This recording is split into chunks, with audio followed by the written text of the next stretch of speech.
on va passer sur le sujet aussi que Théo voulait vous présenter. On aime bien vous montrer à l'instant T en fait les arnaques ou ce qui se passe en arrière-plan parce que des fois c'est quand même assez drôle. Clairement. Donc là, on est parti pour un petit thread de Zach XBT, pour ceux qui connaissent, donc qui est quand même assez connu dans l'univers crypto. Essaye de Et qui zoomer. est. Essaye de zoomer si Ouais, tu peux. alors attends. Je vais voir. Est-ce que c'est mieux là? Ouais, c'est mieux. Nickel. Parce qu'après, Je vais j'espère. enlever Bon, nos têtes. on verra au niveau des images après. Donc, qui est quand même. Je pense le compte d'investigation qui fait du travail de détective au niveau des projets, des scams, qui fait des analyses on-chain. Bon, il a une équipe derrière aussi qui l'aide, mais qui fait des choses assez poussées en termes de travail d'enquête sur les scams, sur les trucs comme ça. Après, c'est des choses en général quand même plutôt avancées. Donc, il a dit très clairement sur ses tweets, parce qu'on peut le DM, on peut lui envoyer des messages si jamais on a été victime d'un hack. Par contre, il a dit, si vous êtes fait reguer sur un meme coin, venez pas me parler, quoi. Parce que 99%, c'est du scam, vous le savez très bien. Arrêtez un petit peu, voilà, donc on sait très bien. Moi, je considère que ceux qui investissent dans les meme coins, ils savent très bien à quoi ils s'attendent. 99,9%, c'est du scam. Donc oui, tu t'es fait rug, tu t'es fait arnaquer, mais tu as signé pour ça, quoi. Tu savais ce qui attendait. Donc lui, il se concentre plutôt sur des choses, des arnaques, du coup, des hacks, ou des arnaques beaucoup plus avancées, tu vois, des trucs avec des réseaux d'influenceurs, regarder un petit peu on-chain ce qui s'est passé, les transactions, ce qu'ils ont chillé, ce qu'ils avaient à l'instant T.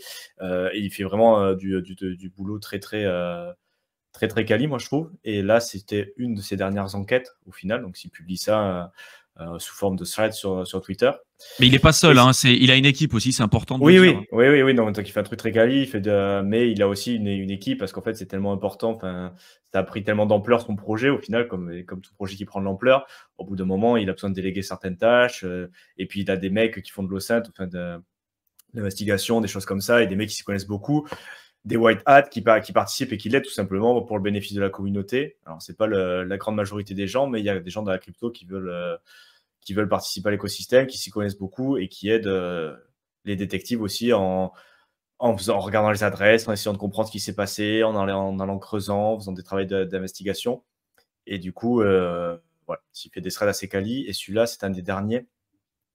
Et ça concerne au final le départ. Tout ça, c'est une équipe qu'il avait contactée parce qu'ils avaient besoin d'assistance après avoir perdu 1,3 million, qui s'était fait voler de leur trésorerie, après que quelqu'un ait publié sur le projet, donc et push, un code malicieux.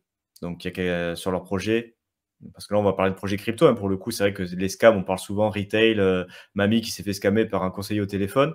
Mais on va voir que ça peut aussi arriver aux projets crypto en eux-mêmes. Hein. Donc, les développeurs, les équipes, les porteurs de projets, les startups, mais ils peuvent aussi être victimes d'arnaques.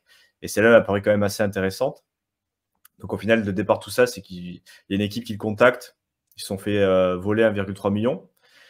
Et au final, ils se sont rendus compte qu'ils ne savaient pas, bien sûr, mais ils avaient embauché plusieurs travailleurs, enfin des devs alors DPRK, c'est la République démocratique de Corée, mais en gros, c'est la Corée du Nord. Donc, ils avaient embauché des mecs d'IT qui travaillaient pour la Corée du Nord. Et donc, en fait, il y a toute une petite économie autour de ça. Donc, on entend souvent, alors si vous avez suivi un peu les hacks du groupe Lazarus, donc le groupe de hackers institutionnels de Corée du Nord, qui va, ceux qui étaient responsables du hack du Ronin Bridge, donc qui ont été responsables de hack à plusieurs centaines de millions dans l'écosystème crypto, avec le plus gros coup qu'ils aient fait, je crois que c'est le Ronin Bridge à 600 millions, je crois qu'ils avaient réussi à piquer. Mais il y a une autre facette un petit peu de cette partie scam et hack qui provient de la Corée du Nord, qui est cette partie où au final, il y a des travailleurs et des devs qui se font passer pour d'autres nationalités et qui rentrent dans les projets crypto.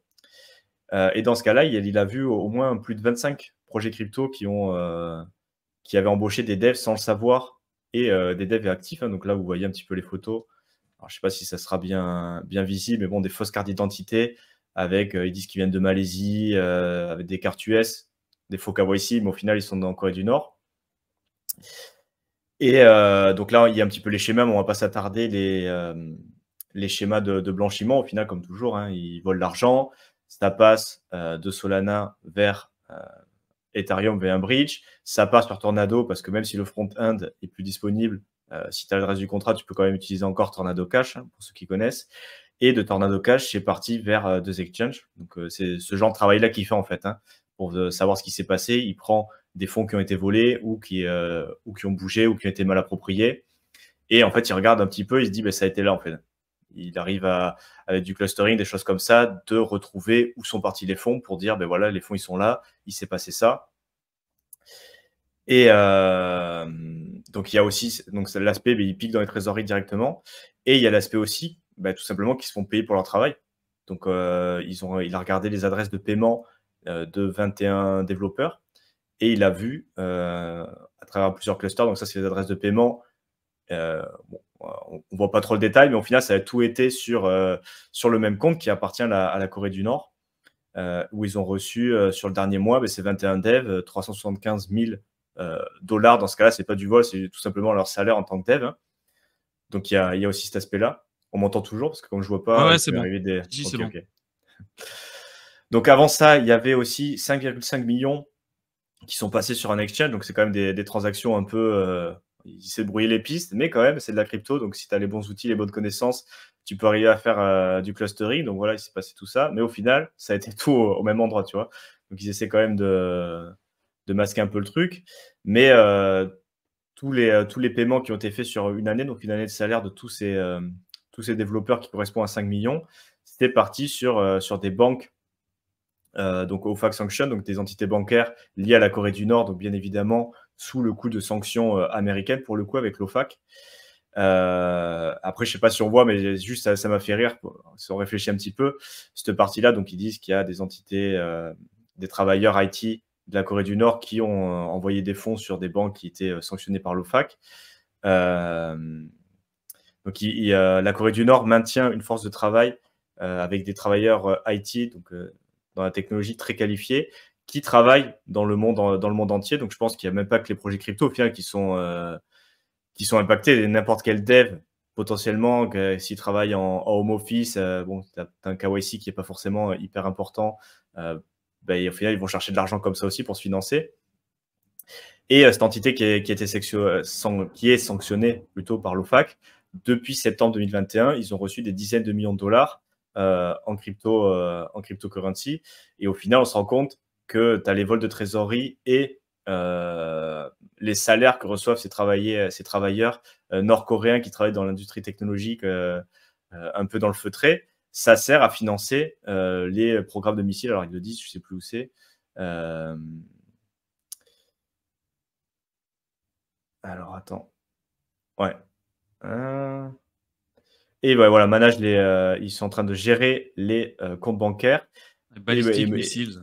Ouais, et pour financer tout simplement les programmes balistiques de la Corée du Nord. Donc, c'est pas marrant, mais c'est quand même curieux, tu vois, de te dire qu'au final, tu as des travailleurs nord-coréens qui infiltrent le projet crypto pour piquer dans la caisse et recevoir un salaire et pour financer les projets crypto. Donc, il y a des projets qui, sans le savoir, financent les programmes balistiques de la Corée du Nord, quoi. Mais bon, et après cette partie-là où tu as dans l'enquête ce qui s'est passé. Donc, au final, il s'est rendu compte, tu vois, il y avait au niveau des travailleurs qui l'étudiaient, il y a des IP russes qui sont ressortis. Donc, au final, le mec qui regardait, il disait oui, t'inquiète, je bosse, je suis aux US, je suis en Malaisie. Au final, au niveau de leur adresse IP, ils étaient en Russie. Tu as des développeurs qu'ils enregistraient quand ils échangeaient avec eux, qui ont accidentellement dévoilé leur autre identité sur un notepad. Donc, ils avaient leur vraie identité disponible. Voilà, il y avait ça aussi. Il y a des adresses de paiement pour les développeurs qui étaient seulement, ils n'avaient pas trop fait l'effort de les cacher au final, à quelques adresses près. Au final, ils avaient quelques transferts de ces entités bancaires sanctionnées par l'OFAC. Il y a quelques développeurs qui ont été aussi mis là par des entreprises de recrutement. Donc ça c'est un des trucs qui m'a fait le plus rire. Au final, tu te fais infiltrer, tu vois, tu fais l'appel à un cabinet de recrutement externe pour tes besoins en personnel, et les mecs, ils te placent un hacker nord-coréen dans ta team. Donc c'est génial, tu dis merci la team. Et après, il y avait plusieurs projets qui avaient recruté trois travailleurs ou plus, donc de la Corée du Nord, qui s'étaient référés à qui avaient fait des références l'un pour l'autre. Donc, au final, ils en ont contraté un. Et après, il dit, ah putain, tu connais pas quelqu'un, on a besoin d'un autre dev. Le mec, il fait, ah ouais, si, je t'en connais un très bien. Lui, là, tu le connais? Ah ouais, il est bien, franchement, n'hésite pas.